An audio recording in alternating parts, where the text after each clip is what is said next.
Hello मेरे प्यारे बच्चों। कैसे हैं आप लोग? How are you? मैं उम्मीद करता हूँ सभी लोग ठीक होंगे।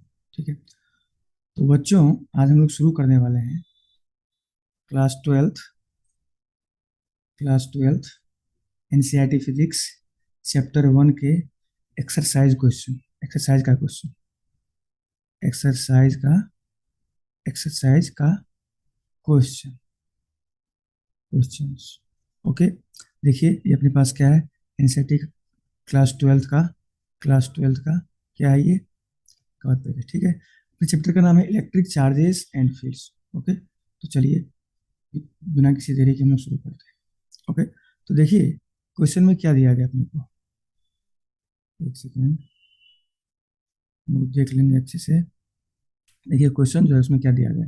What is the force between two small charge spheres having charge 2 × 10⁻⁷ coulomb and 3 × 10⁻⁷ coulomb placed 30 centimetre apart in air. Okay, तो सोल्यूशन शुरू करते हैं हम लोग। ठीक है। गिवन क्या सब दिया गया अपने को? दिया गया है charge on the first sphere.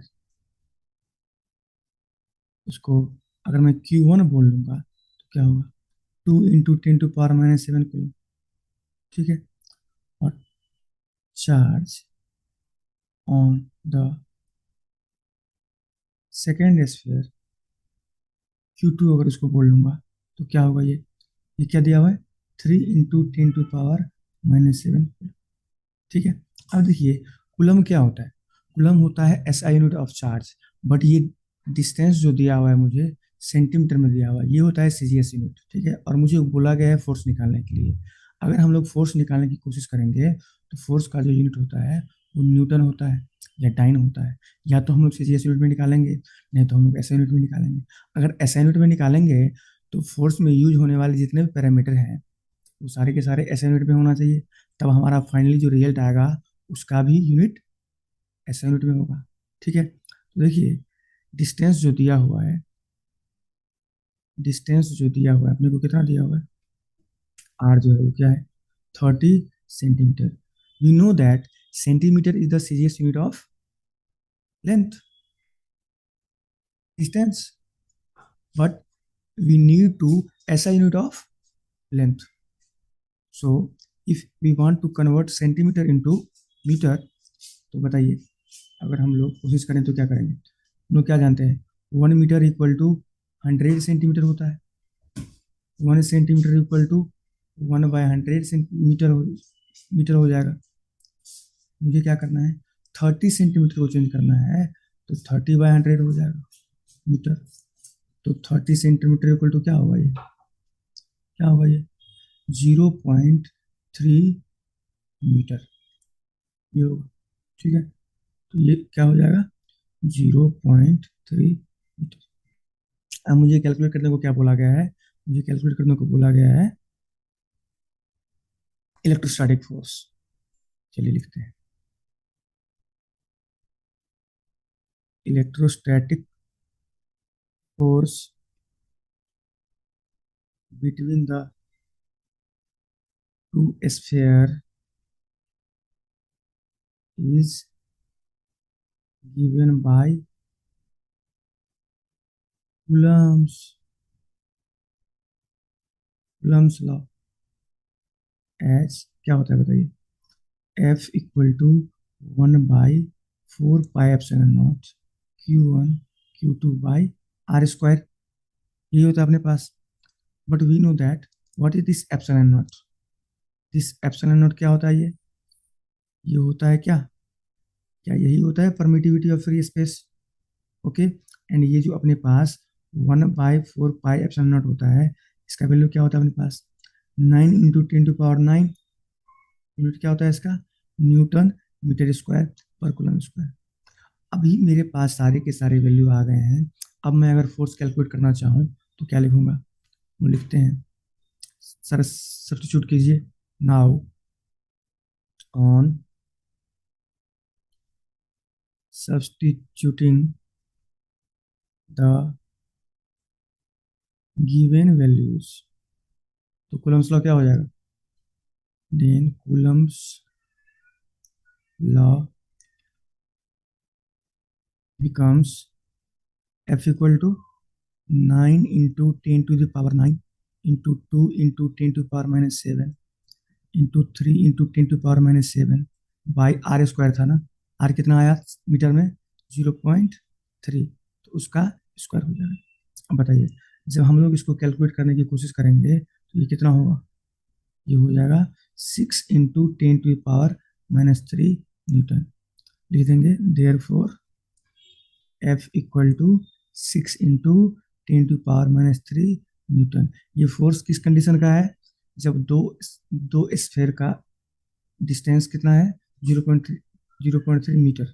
Okay, चलिए अब हम लोग चलते हैं नेक्स्ट क्वेश्चन पे। तो नेक्स्ट क्वेश्चन में मुझे क्या दिया गया है, the electrostatic force on a small sphere of charge 0.4 microcoulomb, okay, due to another small spheres of charge 0.8 microcoulomb minus 0.8 microcoulomb in air is 0.2 newton. ये न्यूटन है, मतलब ये फोर्स के बारे में बात कर रहा था, दिया हुआ है फोर्स।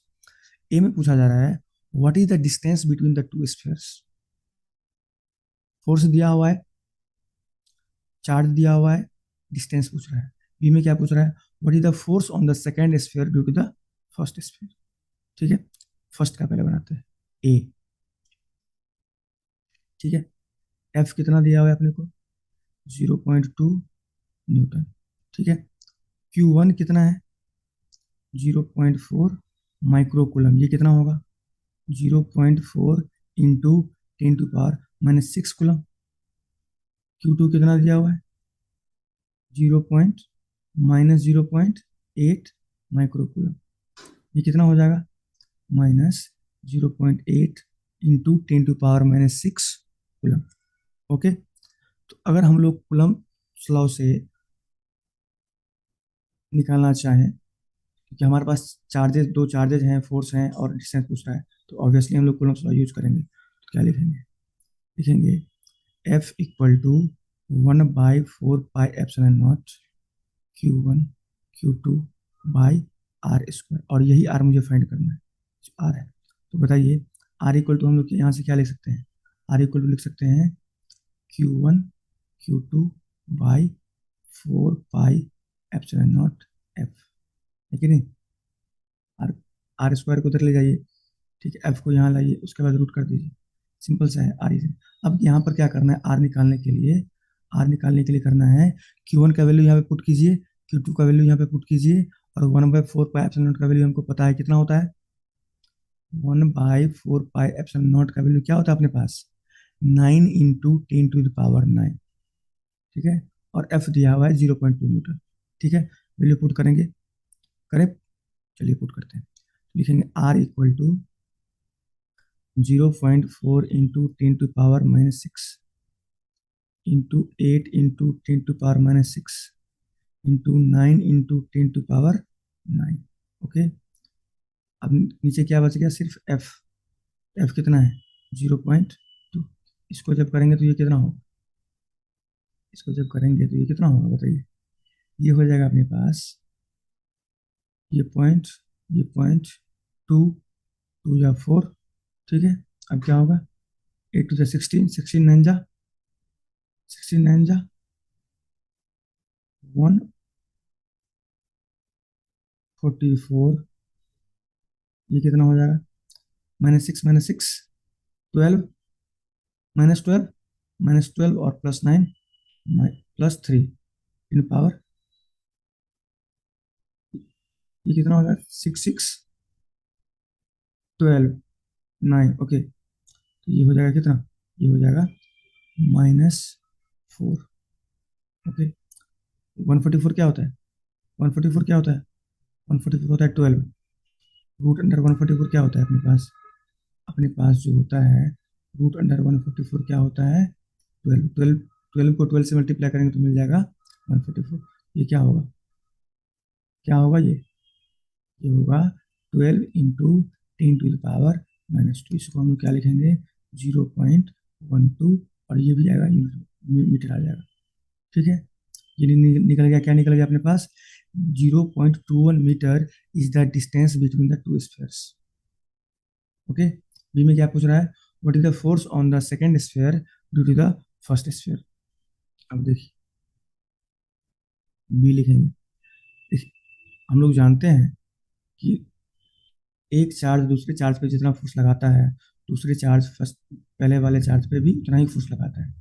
मैग्नीट्यूड दोनों का सेम रहता है लेकिन डायरेक्शन अपोजिट रहता है, ठीक है ना, अगर दोनों पॉजिटिव चार्ज है।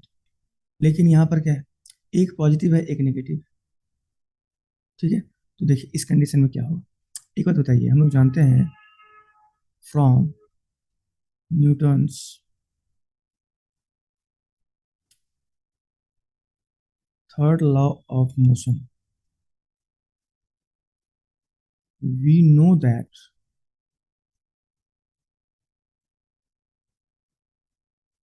every action has an equal and opposite reaction. ये सभी लोग जानते हैं न्यूटन थर्ड लॉ। अब देखिए उसका यहाँ पर क्या अप्लाई है, thus we could say that the given two spheres, जिस दोनों स्फीयर के बारे में बातचीत हो रही है, spheres would attract each other with the same force। यहाँ पर अट्रैक्ट क्यों हो रहा है, यहाँ पर अट्रैक्शन क्यों हो रहा है, क्योंकि एक चार्ज पॉजिटिव है एक चार्ज नेगेटिव है, इसलिए यहाँ पर अट्रैक्शन हो रहा है, ठीक है।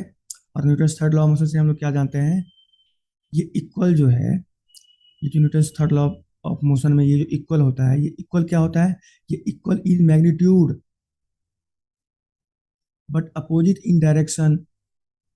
मैग्नीट्यूड दोनों का क्या होता है, दोनों फोर्स का मैग्नीट्यूड इक्वल होता है, बट डायरेक्शन क्या होता है, अपोजिट होता है, ठीक है। तो यहाँ पे देखिए, तो हम लोग लिख सकते हैं, so the force on the second sphere due to the first sphere will be, कितना होगा, सेम होगा ना। तो पहले वाले मुझे पता है, जो कि दिया ही हुआ है, क्वेश्चन में दिया हुआ है, वो कितना है, क्वेश्चन देखिए कितना है, ये है 0.2 मीटर, ठीक है, विल बी 0.2 मीटर, ठीक है। चलिए अब हम चलते हैं नेक्स्ट क्वेश्चन, ठीक है। तो नेक्स्ट क्वेश्चन में देखेंगे क्या दिया हुआ है, check that the ratio k e square G M E M p is dimensionless. Okay, ये दिया हुआ है, look up a table of a physical constant and determine the value of this ratio। what does the ratio signify। Okay, चलिए इसका value हमको क्या करना है, कैलकुलेट करना है। किसका वैल्यू, किसका वैल्यू कैलकुलेट करना है, ये है k e square capital G M E M p. Sir ये के क्या है, ई स्क्वायर क्या है, G capital G m P, m e क्या है, ये जो एम ई अपने को दिया गया है, ये एम ई क्या है, ये एम ई है mass of electron, M P mass of proton, capital G gravitational constant, capital K electrostatic constant, कि कैपिटल के को हम लोग क्या लिखेंगे, कैपिटल के को लिखेंगे 1/4 पाई ई क्या है, इलेक्ट्रॉनिक चार्ज, सिंपल, सबका वैल्यू मुझे पता है। के का वैल्यू कितना होता है, के का वैल्यू होता है 9 × 10⁻⁹। इलेक्ट्रॉनिक चार्ज कितना होता है, क्या होता है वो होता है 1.6 × 10⁻⁻19 कैपिटल जी कितना होता है, एम ई एम पी, अभी देखिए सब आपको बताऊंगा, उसके बाद क्या करेंगे हम लोग, वैल्यू रखेंगे कैलकुलेशन करेंगे आंसर आ जाएगा। अभी देखिए अपने पास, अच्छा ये दिया हुआ है कि डायमेंशन लेस है, ओके, तो देखिए के अपने पास इतना होता है, वेरी गुड। अब देखिए सिंपल सा हम लोग क्या करते हैं, कैलकुलेट करते हैं, capital G M E M P, okay, यहाँ पर लिस्ट बनाते हैं पहले। देखिए ई कितना होता है अपने पास, 1.6 × 10⁻⁻19 कूलम, कैपिटल जी क्या होता है अपने पास, 6 × 6 7 × 10⁻⁻11 यूनिट क्या होता है, न्यूटन मीटर स्क्वायर पर केजी स्क्वायर। ठीक है। मास ऑफ इलेक्ट्रॉन कितना होता है, 9.1 × 10⁻⁻31 केजी। मास ऑफ प्रोटॉन क्या होता है, 1.66 × 10⁻27 केजी। ठीक है। अब क्या करना है मुझे, अब मुझे ये करना है कि सबका वैल्यू इसमें सब्स्टिट्यूट कर देना है और कैलकुलेशन कर लेना है। देखिए के, ये रहा के, ई, ये रहा ई। एक सेकंड यहाँ देखिए मेरे पास, देखिए ये के का वैल्यू पुट करेंगे यहाँ से, ई का वैल्यू पुट करेंगे यहाँ से, capital G, capital G, M E, M ई, M P, M P, value substitute करेंगे और कैलकुलेशन करेंगे। देखिए चलिए करें। क्या है के, तो के जो है क्या क्या के का वैल्यू क्या अपने पास, ये क्या होता है पता है कि नहीं, 9 × 10⁻9 होता है। क्या लिखेंगे, 9 × 10⁻9, ई स्क्वायर, पहले ई लिख लेते हैं, 1.6 × 10⁻−19, उसके बाद स्क्वायर, नीचे में क्या है, कैपिटल जी। ओके, तो 6.67 × 10⁻11 इंटू एम ई कितना है, 9.1 × 10⁻31 इंटू एम पी कितना है, 1.66 × 10⁻27। ठीक है। अब जब कैलकुलेट करेंगे इसको तो टोटल कैंसिल करके कितना आएगा पता है, ये टोटल कैंसिल करके आ जाएगा, किसका वैल्यू निकालना है, कि e square by capital G M E M p, calculation करेंगे। ठीक है। ये क्या बेसिक अलजेब्रा है, ये अप्रोक्सीमेटली आपको आ जाना चाहिए 2.3 × 10⁻39। ठीक है, इतना वैल्यू हमारा आ जाएगा। ठीक है। अब नेक्स्ट क्वेश्चन की तरफ चलते हैं। तो नेक्स्ट क्वेश्चन है अपना 1.4। ओके, तो 1.4 में क्या दिया गया है, explain the meaning of statements. कौन सा स्टेटमेंट है भाई, electric charge of a body is quantized, मतलब हम लोग पढ़े हैं क्वांटाइजेशन ऑफ चार्ज के बारे में। तो इसका आंसर अगर मैं लिखने की कोशिश करूंगा, सॉल्यूशन अगर मैं लिखूंगा, ए का लिखूंगा, तो सिंपल सा स्टेटमेंट अपने को लिख देना है, लिख देना है द गिवन स्टेटमेंट, इस स्टेटमेंट के बारे में बोला गया है ना, गिवन स्टेटमेंट क्या है, statement electric charge of a body is quantized, यही अपना स्टेटमेंट है। देखिए ऊपर है कि नहीं, ये यही अपना स्टेटमेंट, इस स्टेटमेंट के बारे में, means that only integral number क्या होना चाहिए, integral number 1 2 3 up to n, जितने नंबर की बात करें मेरे, of electrons can be transferred from one body to another. इसका मतलब सिंपल सा है, यही मतलब है। अगर इसको भी हम क्या करना चाहते हैं, इसको इसको अगर मैं क्या करना चाहता हूँ, एक फ्रेश सेंटेंस लिखूं इसके बारे में, तो लिखूंगा that is charges cannot be transferred from one body to another in fraction fraction fraction fraction मतलब समझते हैं ना आप, इंटीजर और फ्रैक्शन मतलब समझते हैं, इंटीजर मतलब 1 2 3, ये हुआ, फ्रैक्शन मतलब 1 पॉइंट समथिंग, मतलब 5 2.3। चार्ज, इतना अमाउंट ऑफ चार्ज कभी एक बॉडी से दूसरे बॉडी में ट्रांसफर नहीं कर सकता है। ठीक है ना, जब करेगा 1 2 3 ऐसे करके करेगा। क्वांटाइजेशन ऑफ चार्ज का स्टेटमेंट तो यही होता है। ठीक है। अब बी में देखते हैं क्या, why can one ignore quantization of electric charge when dealing with microscopic macroscopic that is large scale charge. Okay, इसका भी हम लोग आंसर करते हैं सेकंड, बी। बी इसमें लिखना है अपने को, ऑन अ मैक्रोस्कोपिक की बात कर रहा है, याद रखिए, मैक्रोस्कोपिक मतलब large scale, macroscopic, macroscopic scale, या इसी को हम लोग क्या बोलेंगे, लार्ज स्केल। याद रखिए, मैक्रोस्कोपिक मतलब होता है लार्ज, और माइक्रोस्कोपिक मतलब होता है, माइक्रो मतलब बहुत छोटा, ठीक है ना। Large scale, the number of charges is as large as the magnitude, large as the magnitude of an electric charge, electric charge. मतलब जितने स्केल में बातें करेंगे, इलेक्ट्रिक चार्ज का नंबर जो होगा वो, इलेक्ट्रिक चार्ज के नंबर, मैग्नीट्यूड का जो नंबर होगा वो क्या होगा, बहुत ज्यादा होगा। तो इसीलिए हम लोग क्या करना चाहेंगे, इसीलिए हम लोग उसको नेग्लेक्ट कर देते हैं। करेक्ट स्टेटमेंट लिखते हैं, so quantization, quantization is considered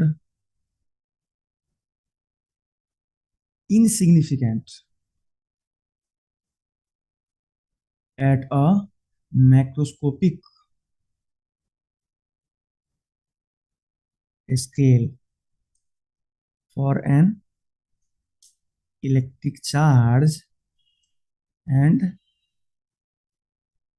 electric charge and electric charges are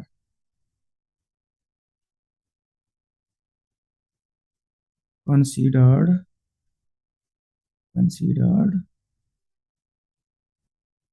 continuous. ठीक है, अब देखिए, मेरे पास छोटा सा अगर बॉडी है तो उसमें मैं क्या कर सकता हूँ, नंबर ऑफ चार्ज को गिन सकता हूँ, ये 5 है, 10 है, 50 है, 25 है, 1000 है, करोड़ है, ठीक है। लेकिन अगर मेरे पास मैक्रोस्कोपिक में लेवल में बातें करूंगा तो मेरे पास बहुत बड़ा बॉडी हो जाएगा, तो उसमें मैं क्या कर सकता हूँ, काउंट नहीं कर सकता हूँ। रीजन ये नहीं है, जब हमारे पास large number of electric charges होंगे तो हम लोग ऐसा मान लेंगे कि क्या है, पूरे बॉडी में ये कंटिन्यूस डिस्ट्रीब्यूशन है। लेकिन यहाँ पर क्या था, यहाँ पर डिस्क्रीट, एक यहाँ है, एक यहाँ है, एक यहाँ है। ये क्या है, ये बॉडी भले ही बड़ा हो, लेकिन नंबर ऑफ इलेक्ट्रिक चार्ज अगर कम होगा तो बोलेंगे डिस्क्रीट है। लेकिन यहाँ पर क्या होगा, यहाँ पर अगर उतने ही बड़े बॉडी में अगर नंबर ऑफ इलेक्ट्रिक चार्ज बहुत ही इंक्रीज कर जाएगा तो हम लोग क्या बोलेंगे, कंटिन्यूस। ठीक है, चलिए अब हम लोग नेक्स्ट क्वेश्चन देखते हैं, 1.5। देखिए इसमें क्या बोला जा रहा है, when a glass rod is rubbed with a silk cloth, charges appear on both, obviously a similar phenomenon is observed with many other pairs of bodies, okay, so explain how this observation is consistent with the law of conservation of charge। okay, तो आप लोग पढ़े होंगे about the conservation of charge. चलिए इसका हम लोग, ये न्यूमेरिकल नहीं है, क्या करना है, इसका आंसर लिखना है लैंग्वेज सेंटेंस में। देखिए लिखेंगे, व्हेन वी रब two objects, rubbing two objects would produce charges that are equal in magnitude, equal in magnitude and opposite in nature, opposite in nature on the two bodies, है कि नहीं। so this happens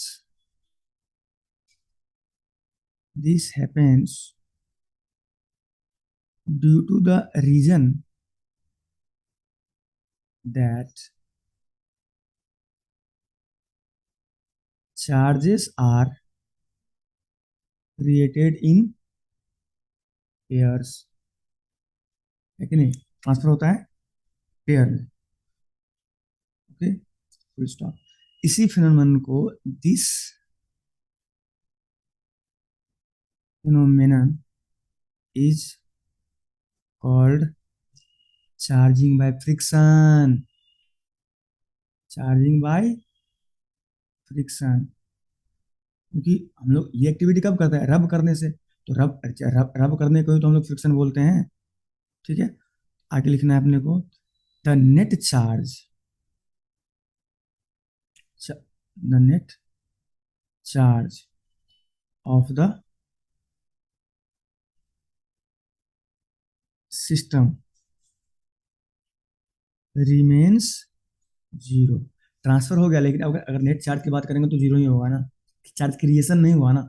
आप conservation of charge के बारे में जानते हैं ना, ये बोला गया है ना, मतलब कैसे इसको कंसिस्टेंट रहता है with the conservation of law, conservation of charge. तो क्या होता है कंजर्वेशन ऑफ चार्ज, क्या होता है law of conservation of charge, क्या होता है, charge can not be created not be destroyed. ठीक है, तो नेट चार्ज की बात करेंगे तो वो तो हमेशा कांस्टेंट रहेगा, जीरो होगा, है कि नहीं, अगर ट्रांसफर वाली बातें करें तो। ठीक है, क्या लिखे हम लोग, the net charge of the system remains zero as the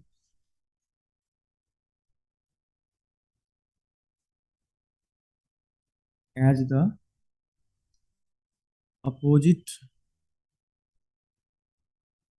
charges equal in magnitude, equal in magnitude, है कि नहीं। देखिए, अब ये क्या करता है, इसको क्या बताना है, explain how this observation is consistent with the law of conservation of charge. देखिए इसमें हम क्या लिखेंगे, अब सो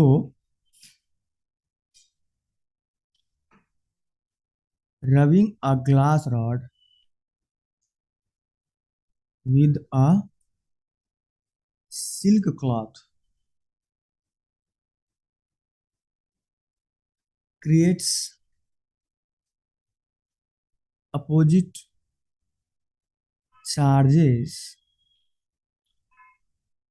of equal magnitude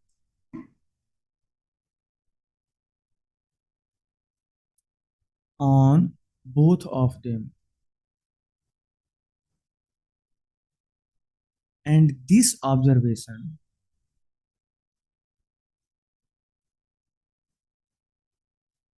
is found to be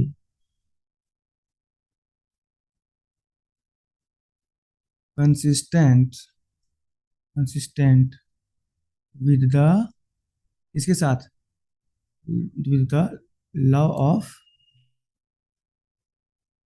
conservation of